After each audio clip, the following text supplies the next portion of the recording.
स्वागत है आपका करियर एकेडमी के यूट्यूब चैनल पर। तो आज की क्लास में मैं आपको सीटेट के लिए दो नए टॉपिक कराऊंगा, जिनका पहला नाम है चाइल्ड सेंटर्ड एजुकेशन और प्रोग्रेसिव एजुकेशन। जैसे कि आपको पता है सीटेट के टॉपिक में और उसके सिलेबस में ये टॉपिक मेंशन्ड है। इसका मतलब होता है बाल केंद्रित शिक्षा और प्रगतिशील शिक्षा। तो आपको पता है कि आमतौर पे सीटेट के जो पीआरटी है और टीजीटी का एग्जाम है, उन दोनों में आमतौर पे इन दोनों टॉपिक के क्वेश्चन आते हैं। तो मैं ये दोनों टॉपिक आपको कवर कराने का प्रयास करूंगा। सबसे पहले आता है चाइल्ड सेंट्रिक एजुकेशन या बाल केंद्रित शिक्षा। तो बाल केंद्रित शिक्षा क्या शिक्षा होती है, किस प्रकार की शिक्षा होती है? तो बाल केंद्रित शिक्षा का मतलब है एक ऐसी शिक्षा जिसमें बालक केंद्रित है, बच्चे के केंद्रित होने के कारण इस शिक्षा को हम बाल केंद्रित कह देते हैं, चाइल्ड सेंट्रिक। तो शिक्षा को चाइल्ड सेंट्रिक करने की क्या जरूरत पड़ गई? इससे पहले शिक्षा जो है टीचर सेंट्रिक होती थी या इन्वायरमेंट सेंट्रिक होती थी। बाद में जो मनोवैज्ञानिक है, साइकोलॉजी में विद्वान हैं, उन्होंने बाल केंद्रित शिक्षा को बढ़ावा दिया। उन्होंने कहा कि शिक्षा तभी मीनिंगफुल है जब हम बच्चे को फोकस करते हैं, उसके गुण, उसके अवगुण को हम फोकस करते हैं, उसकी कैपेबिलिटीज, उसके पोटेंशियल को फोकस करते हैं।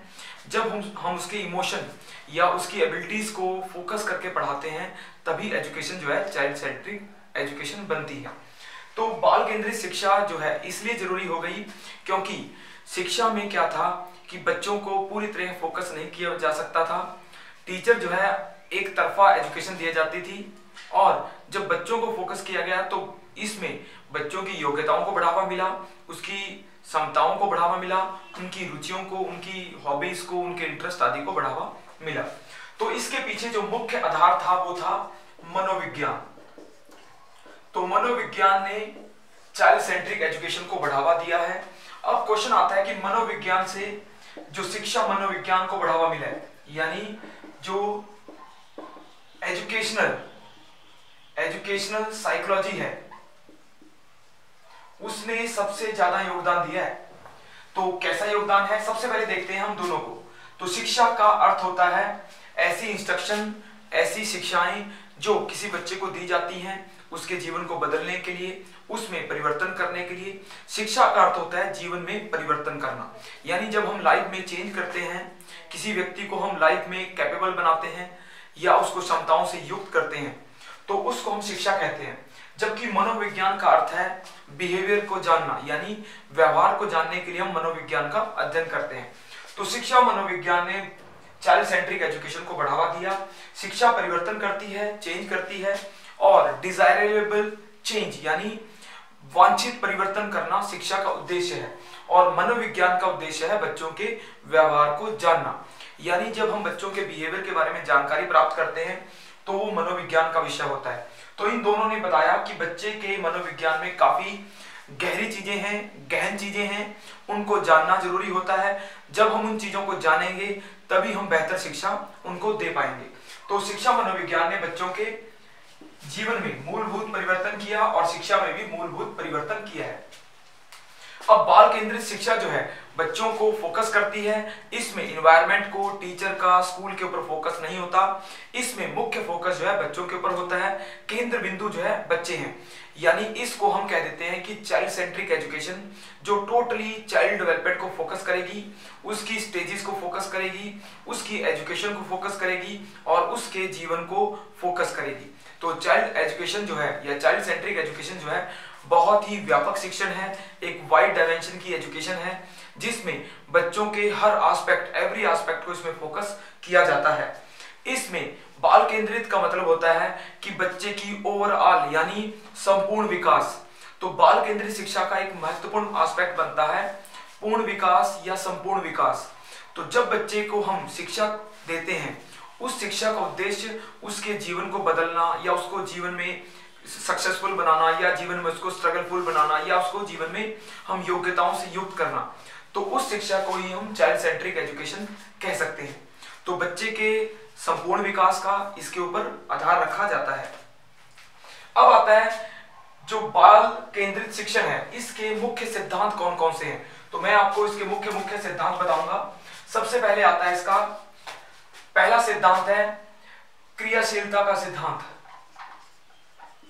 क्रियाशीलता का सिद्धांत यानी थ्योरी ऑफ एक्टिविटीज या थ्योरी ऑफ एक्शन। तो क्रियाशीलता का सिद्धांत बताता है कि बच्चों को लगातार क्रियाशील रखना चाहिए। शिक्षा तभी अच्छी है जब बच्चों को वो क्रियाशील रखती है, यानी उसको एक्टिविटीज में लगा के रखें, उनको खेल कूद में लगा के रखें। जितना बच्चे बिजी रहते हैं उतना ही अच्छा सीखते हैं। जितने बच्चे एक्टिविटीज में लगे रहेंगे और एक्टिविटीज के द्वारा ही वो बेहतर शिक्षण प्राप्त करेंगे।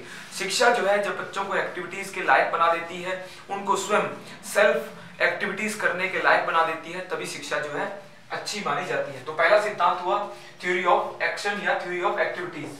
सेकंड सिद्धांत आता है जी प्रेरणा का सिद्धांत। प्रेरणा का सिद्धांत या थ्योरी ऑफ मोटिवेशन। तो थ्योरी ऑफ मोटिवेशन जो है एक ऐसा सिद्धांत है जो बताता है कि शिक्षा तभी अच्छी है जब उसमें प्रेरणा यानी मोटिवेशन हो। तो जब हम शिक्षा में मोटिवेशन को ऐड करते हैं, सम्मिलित करते हैं, तो शिक्षा बेहतर हो जाती है। तो प्रेरणा का अर्थ होता है शिक्षा को बेहतर बनाने के लिए। मोटिवेशन होता है जब बच्चे पढ़ाई में मन नहीं लगता, उनकी रुचि नहीं होती या वो उसको बेहतर तरीके से नहीं ले पाते, तब तो प्रेरणा दी जाती है। प्रेरणा से उनको एमफुल बनाया जा सकता है, उनको एनर्जेटिक बनाया जा सकता है, उनको ऊर्जा युक्त बनाया जा सकता है। प्रेरणा से उनकी ब्रेनस्टॉर्मिंग होती है, यानी मस्तिष्क उद्वेलन, उनको एक नई रोचकता, एक नई रुचियों का उनमें जन्म होता है। तो प्रेरणा का सिद्धांत जो है बोरिंग शिक्षा को, यानी जब शिक्षा बोर करने लगे उसको हटा देता है और बच्चों को एक नई जागृति, एक नई एनर्जी उनको देता है। तो प्रेरणा का सिद्धांत भी चाइल्ड सेंट्रिक एजुकेशन का एक इंपॉर्टेंट एस्पेक्ट है। फिर आता है जी एजुकेशन जो है जीवन से संबंधित है, यानी इसका सिद्धांत का नाम आएगा शिक्षा जो है जीवन से संबंधित है, यानी रिलेटेड विद लाइफ। यानी शिक्षा तभी अच्छी है जब वो जीवन से जुड़ी हो। शिक्षा का अर्थ जीवन को बेहतर बनाना है, बच्चों के जीवन को बेहतर बनाना है, बच्चों को जीवन में कुछ करने लायक या बहुत कुछ करने लायक उनको बनाना है। तो जब शिक्षा बच्चों को जीवन में क्षमताओं से युक्त करने का प्रयास करती है, वो शिक्षा बेहतर होती है। तो जीवन में उनको किस लिए बनाना है, यानी सफलता, योग्यताएं, उनको जीवन में एक अच्छा जीवन यानी एक बेहतर जीवन जीने के लिए उनको तैयार करना ही शिक्षा का एक बेहतर उद्देश्य है। तो इसको कह देते हैं रिलेटेड विद लाइफ या जीवन से संबंधित शिक्षा। नेक्स्ट आता है जी रुचि का सिद्धांत। रुचि का सिद्धांत थ्योरी ऑफ इंटरेस्ट, यानी रुचि का सिद्धांत बताता है कि शिक्षा जो है रुचिपूर्ण होनी चाहिए। बच्चों को तभी शिक्षा दी जानी चाहिए जब उनकी रुचि हो। उनकी रुचि अगर कम हो जाती है तो रुचि को बढ़ावा देना चाहिए, रुचि को कभी कम नहीं होने देना चाहिए। तो शिक्षक का मुख्य रोल होता है कि बच्चों की रुचियों को पहचानना, उनकी रुचियों को बढ़ावा देना, उनकी रुचियों को संवर्धित करना, एनरिच करना। तो शिक्षा का एक मुख्य उद्देश्य है रुचियों को बढ़ावा देना। पहले की शिक्षा में क्या होता था, बच्चों की रुचियों पर ध्यान नहीं होता था। कई बार बहुत से बच्चों की ऐसी रुचियां होती थी जो दब जाती थी। तो नई शिक्षा में, चाइल्ड सेंट्रिक एजुकेशन में रुचियों को बढ़ावा दिया जाता है। नेक्स्ट आता है जी निश्चित उद्देश्य का सिद्धांत या उद्देश्य का सिद्धांत, यानी हम शिक्षा के ऑब्जेक्टिव डिसाइड करते हैं। ऑब्जेक्ट इसको कह देते हैं ऑब्जेक्टिव थ्योरी, यानी शिक्षा का एक निश्चित उद्देश्य है, एक डिटरमाइंड ऑब्जेक्टिव है।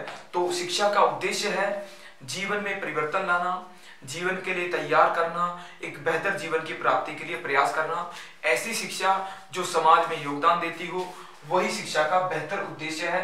तो शिक्षा का उद्देश्य होता है बच्चों को एक अच्छे जीवन के लिए तैयार करना, एक सफल जीवन के लिए तैयार करना, ऐसा जीवन जिसमें बच्चे अपनी योग्यताओं का पूर्ण प्रयोग कर पाए। तो ये है उद्देश्य का सिद्धांत। नेक्स्ट सिद्धांत आता है जी चयन का सिद्धांत। चयन का सिद्धांत कहता है या थ्योरी ऑफ सिलेक्शन, यानी सिलेक्शन का अर्थ होता है कि बच्चों को शिक्षा को चयन करने का अधिकार है। बच्चों के चुनाव के आधार पर शिक्षा होनी चाहिए। जो चीज बच्चों को अच्छी लगती है वो कराई जानी चाहिए।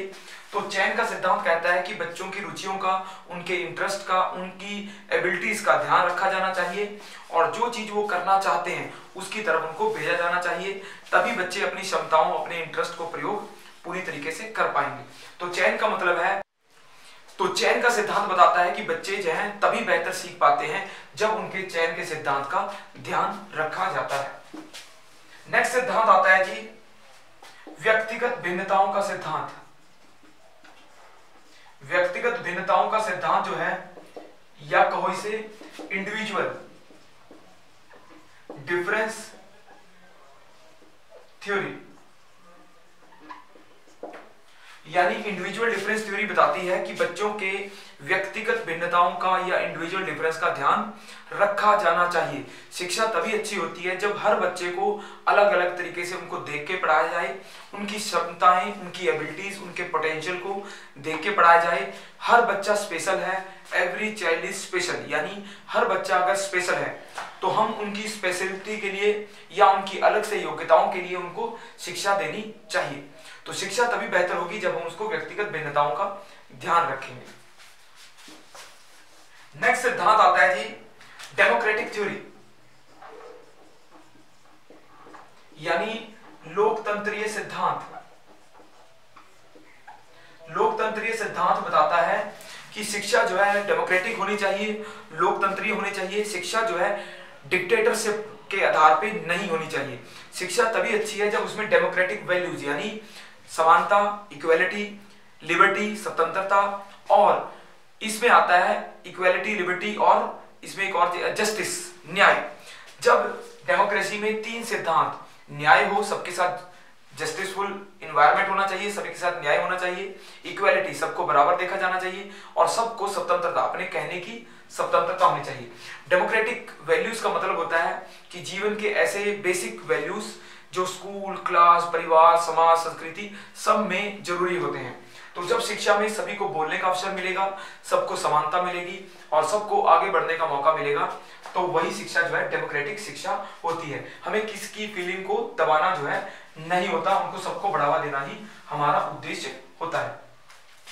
नेक्स्ट आता है जी आवृत्ति का सिद्धांत बताता है कि बच्चों को बार बार अगर रिपीटेशन कराया जाता है, बार बार चीजें सिखाई जाती हैं तो बच्चे जल्दी सीख लेते हैं। दूसरा सिद्धांत आता है क्रिएटिविटी और एंटरटेनमेंट, यानी उनके निर्माण का और मनोरंजन का सिद्धांत बताता है कि बच्चों को अगर क्रिएटिविटी सिखाई जाए, उनको बार बार पढ़ाने के दौरान क्रिएटिव लर्निंग कराई जाए, ठीक है, तो उससे ओरिजिनलिटी विकसित होती है, उनमें क्रिएटिविटी विकसित होती है। दूसरा आता है एंटरटेनमेंट, यानी चीजों को मनोरंजन से, अच्छे तरीके से, उनको प्रेरक मोटिवेशन तरीके से, प्रेरक तरीके से अगर चीजें सिखाई जाती हैं तो बच्चों को इंटरेस्ट पैदा होता है उनका, और वो बच्चे जो है जल्दी सीख लेते हैं। तो मनोरंजन और निर्माण का सिद्धांत बताता है कि अगर रुचिपूर्ण तरीके से मनोरंजन से पढ़ाएंगे तो बच्चे जल्दी सीख लेते हैं। इसके बाद जो अगला सिद्धांत आएगा वो आएगा जी इसमें, जिसको कह देते हैं हम विभाजन का सिद्धांत। विभाजन का सिद्धांत ये जो है, हमें क्या करना होता है, डिवाइड करके पढ़ाना पड़ता है, हमें विभाजित करके पढ़ाना पड़ता है चीजों को। हमें हर टॉपिक का कुछ पार्ट इंपॉर्टेंट होता है, कुछ पार्ट जो है कम इंपॉर्टेंट होता है। जो इंपॉर्टेंट पार्ट है उनको ज्यादा फोकस करना होता है। विभाजन का सिद्धांत बताता है कि हमें किसी भी टॉपिक के बारे में उसके मेन एस्पेक्ट जो है ज्यादा अच्छे से कराएं ताकि बच्चे उनको अच्छे से इजीली रीड कर पाए। तो ये था विभाजन का सिद्धांत। फिर आता है जी प्लेवे मेथड। प्लेवे मेथड आपको पता है ये भी चाइल्ड सेंट्रिक एजुकेशन का मेन एस्पेक्ट है। अगर खेल कूद के तरीके से या प्लेवे तरीके से उनको पढ़ाया जाता है तो बच्चे जो है उन चीजों को जल्दी और अच्छे तरीके से सीख लेते हैं। तो प्लेवे मेथड जो है आमतौर पे छोटी क्लासों में ज्यादा इफेक्टिव रहता है, पर बड़ी क्लासों में भी इसका महत्व जो है बना रहता है। खेल कूद का महत्व जो है उनको उसके रुचि को, उत्साह को बढ़ाने के लिए हमें जरूरी होता है। तो ये हमने मेथड देखे जो चाइल्ड सेंट्रिक एजुकेशन के लिए महत्वपूर्ण थे। इसके अलावा आता है कि चाइल्ड सेंट्रिक एजुकेशन में जो करिकुलम है या उनका सिलेबस है या जो भी उनको पढ़ाया जाएगा वो किस प्रकार होना चाहिए। तो सबसे पहला पॉइंट आता है कि करिकुलम जो है उनका फ्लेक्सिबल होना चाहिए, लचीला होना चाहिए, उनकी सुविधा के अनुसार होना चाहिए। दूसरा आता है इन्वायरमेंट के अकॉर्डिंग, यानी वातावरण के अकॉर्डिंग होना चाहिए। जैसा जिस समाज का वातावरण है उसके अकॉर्डिंग होना चाहिए, उसमें वातावरण की अच्छी चीजें को उसमें समाविष्ट किया जाना चाहिए। पाठ्यक्रम जीवन उपयोगी होना चाहिए, यानी उसमें जीवन के जरूरी एस्पेक्ट डाले जाने चाहिए। जीवन में जो बच्चे के काम आएगा उन चीजों को डाला जाना चाहिए। उनकी क्षमताओं के विकास के लिए ऐसे एस्पेक्ट जो है डाले जाने चाहिए। इसके अलावा पाठ्यक्रम जो है पूर्व ज्ञान पर आधारित होना चाहिए। पास्ट एक्सपीरियंस, पास्ट नॉलेज का उसमें जो एस्पेक्ट है वो भी डाला जाना चाहिए। पाठ्यक्रम जो है क्रियाशीलता आधारित होना चाहिए, यानी ऐसा पाठ्यक्रम जो बच्चों की क्रियाशीलता को बढ़ाता है, उसका एस्पेक्ट भी होना चाहिए। पाठ्यक्रम जो है, करिकुलम जो है रुचि के अनुरूप होना चाहिए, बच्चों की रुचियों को बढ़ावा देने वाला ऐसा पाठ्यक्रम होना चाहिए। पाठ्यक्रम में उद्देश्य यानी ऑब्जेक्टिव और एम को पूरा करने का एस्पेक्ट भी होना चाहिए। जो जीवन के एस्पेक्ट हैं, जो देश समाज के एस्पेक्ट हैं, वो भी होने चाहिए। इसके अलावा करिकुलम जो है बच्चों के मेंटल एबिलिटी, मानसिक स्तर के अकॉर्डिंग होना चाहिए, उनकी मेंटल एबिलिटीज के अकॉर्डिंग हो और उनको बढ़ावा देने वाला होना चाहिए। इसके अलावा पाठ्यक्रम जो है इंडिविजुअल डिफरेंस बेस्ड होना चाहिए, यानी व्यक्तिगत भिन्नताओं का भी एस्पेक्ट उसमें होना चाहिए। इसके अलावा पाठ्यक्रम में नेशनल फीलिंग यानी राष्ट्रीय भावनाओं का भी पार्ट जो है उसमें होना चाहिए। तो करिकुलम ऐसा होगा तभी बच्चों की एजुकेशन जो है चाइल्ड सेंट्रिक हो पाएगी। जो अगला एस्पेक्ट आता है हमारा, वो आता है प्रोग्रेसिव एजुकेशन, यानी प्रगतिशील शिक्षा। तो प्रगतिशील शिक्षा जो है ऐसी शिक्षा होती है जिसमें प्रगति होती है, प्रोग्रेस होती है, जो बच्चों के जीवन में प्रोग्रेस लाती है, जो उनको प्रोग्रेसिव लाइफ जीने के लिए प्रेरित करती है। ऐसी शिक्षा को हम प्रोग्रेसिव एजुकेशन कह देते हैं। प्रोग्रेसिव एजुकेशन का मतलब होता है जो लगातार चलती रहे, कॉन्टिन्यूअस हो, सस्टेनेबल हो और लगातार बच्चों की जरूरतें पूरी करती रहे और देश समाज की जरूरतें भी पूरी करती रहे। प्रोग्रेसिव एजुकेशन के जो कॉन्सेप्ट हैं उनको डेवलप करने में सबसे मुख्य योगदान रहा था जॉन डीवी का। तो जॉन डीवी ने सबसे पहले अमेरिका में ऐसी शिक्षा को बल दिया जिसमें बच्चों के ऊपर फोकस किया जाता था, उनकी प्रोग्रेस के ऊपर फोकस किया जाता था, लगातार उनको इवैल्यूएट असेस किया जाता था कि बच्चे जो है कहाँ लैग कर रहे हैं और कहाँ पर उनको सहायता या एड की जरूरत पड़ेगी। तो उन्होंने प्रगतिशील शिक्षा के कॉन्सेप्ट बिल्ड किए। प्रगतिशील शिक्षा जो है बच्चे के लिए होती है जिसमें ओवरऑल जो टोटल उसका डेवलपमेंट है उसको फोकस किया जाता है। इसमें बच्चों की रुचि, इंटरेस्ट और एफर्ट, प्रयास को दोनों को बल दिया जाता है। तो प्रगतिशील शिक्षा के दो एस्पेक्ट हैं, रुचि यानी बच्चों की रुचि होनी चाहिए उसमें, दूसरा प्रयास यानी एफर्ट। तो इंटरेस्ट और एफर्ट जो है दोनों होने चाहिए। बच्चा एफर्ट करता है, एफर्ट तब करता है जब उसकी उस चीज को सीखने में उसकी रुचि होती है। बच्चा वही चीज बेहतर सीख पाता है जिसमें उसकी रुचि होती है। इस शिक्षा में बच्चे का आत्मविश्वास, सेल्फ कॉन्फिडेंस बढ़ाया जाता है, सेल्फ एबिलिटीज यानी आत्म शक्तियां बढ़ाई जाती हैं। इसके अलावा बच्चे को जीवन में बेहतर करने के लिए, लगातार बेटर करने के लिए उसको प्रेरित किया जाता है, उसको मोटिवेट किया जाता है, प्रेरणा दी जाती है। इसके अलावा अगर बच्चा कहीं सीखने में ढील बरत रहा है या उसका सीखने में मन नहीं है तो ऐसी स्थिति में उसको ब्रेनस्टॉर्मिंग करके उसको फिर प्रेरित किया जाता है, उसको दोबारा से उसको स्ट्रॉन्ग किया जाता है। इसके अलावा इस शिक्षा में, प्रगतिशील शिक्षा में स्वतंत्रता होती है, फ्रीडम होती है, बच्चा जो चाहे करने के लिए स्वतंत्र होता है। इसके अलावा समानता होती है इसमें, समानता यानी हर बच्चा समान है, उनको समानता के आधार पे अपॉर्चुनिटीज या अवसर मिलने चाहिए। तो प्रगतिशील शिक्षा जो है जीवन में उपयोगी है, बच्चों के लिए बहुत ज्यादा उपयोगी है। प्रगतिशील शिक्षा से एक अच्छी लर्निंग होती है और अच्छी लर्निंग से बच्चों का अच्छा विकास यानी अच्छी डेवलपमेंट होती है। तो प्रगतिशील शिक्षा जो है चाइल्ड सेंट्रिक एजुकेशन के साथ जुड़ी हुई है। तो चाइल्ड सेंट्रिक एजुकेशन तभी सक्सेसफुल है जब उसमें प्रोग्रेसिव एजुकेशन है। जब ये दोनों एजुकेशन मिलती हैं, प्रोग्रेसिव एजुकेशन और चाइल्ड सेंट्रिक एजुकेशन, तो तभी जो है सच मायने में बच्चों का पूर्ण विकास, टोटल डेवलपमेंट होता है और उस डेवलपमेंट में इंक्लूसिव एस्पेक्ट होते हैं, यानी सारे जीवन के एस्पेक्ट उसमें इंक्लूड होते हैं। इसके अलावा सभी प्रकार के बच्चे जो हैं उनका भी इंक्लूसिव डेवलपमेंट होता है। तो हमारे पास जो टॉपिक था चाइल्ड सेंट्रिक एजुकेशन और प्रोग्रेसिव एजुकेशन, ये आज की क्लास में हमने कवर किया है। मुझे उम्मीद है कि आपको ये टॉपिक समझ आ गया होगा और आपके एग्जाम में ये आपकी हेल्प करेगा, हेल्पफुल रहेगा। तो लाइक करें, सब्सक्राइब करें। धन्यवाद।